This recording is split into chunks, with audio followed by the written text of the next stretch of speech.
आज मैं हिंदी में एक बहुत ही इम्पोर्टेंट निबंध लेकर आया हूँ। निबंध है मेरे प्रिय कवि पे। तो ये वाला एग्जाम में बहुत बार आता है, तो आप इसको अच्छे से नोट करके याद कर लीजिएगा। चलिए मैं सभी को बारी बारी से पढ़ कर बताता हूँ। देखिए प्रस्तावना इसमें है। प्रस्तावना में क्या क्या है देखिए।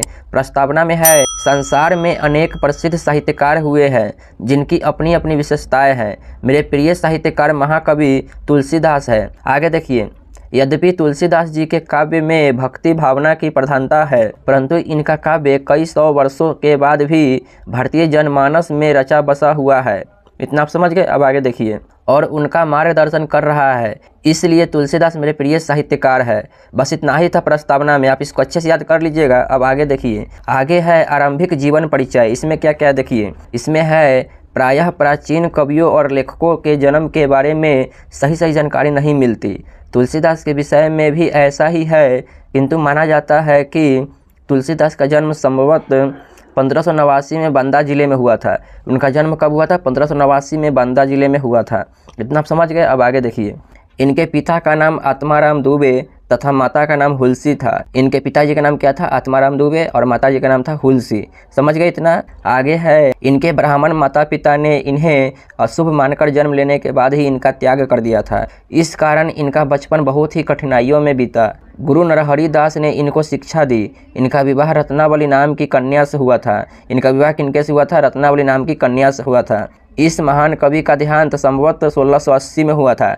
कब इनका देहांत हो गया? 1680 में। समझ गए इतना। अब आगे देखिए, आरंभिक जीवन परिचय में उतना ही था। अब आगे देखिए, आगे है काव्यगत विशेषताएं। इसमें क्या क्या है देखिए। तुलसीदास जी ने रामचरितमानस नामक महान काव्य की रचना की। इसके माध्यम से इन्होंने अपने प्रभु राम का चरित्र चित्रण किया।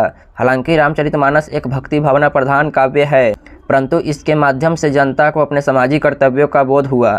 समझ गए इतना। अब आगे देखिए, रामचरितमानस के अतिरिक्त इन्होंने कवितावली, गीतावली, दोहावली, विनय पत्रिका, रामायण आदि ग्रंथों की रचना भी की है, परंतु इनकी प्रसिद्धि का मुख्य आधार रामचरितमानस ही है। समझ गए इतना। काव्य विशेषताएं में इतना ही था। अब आगे देखिए, अब लास्ट है। लास्ट क्या है? उपसंहार। उपसंहार में क्या क्या है देखिए। तुलसीदास जी अपनी विशेषताओं के कारण हिंदी साहित्य के अमर कवि है। हिंदी साहित्य क्या है? अमर कवि है। निस्संदेह इनका काव्य महान है, अतः ये मेरे प्रिय कवि है। बस इतना ही था उपसंहार में। पहले आप सभी का स्क्रीनशॉट लीजिए।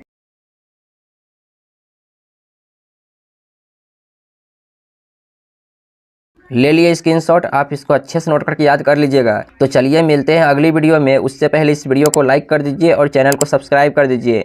चलिए मिलते हैं ऐसे ही और वीडियो के साथ।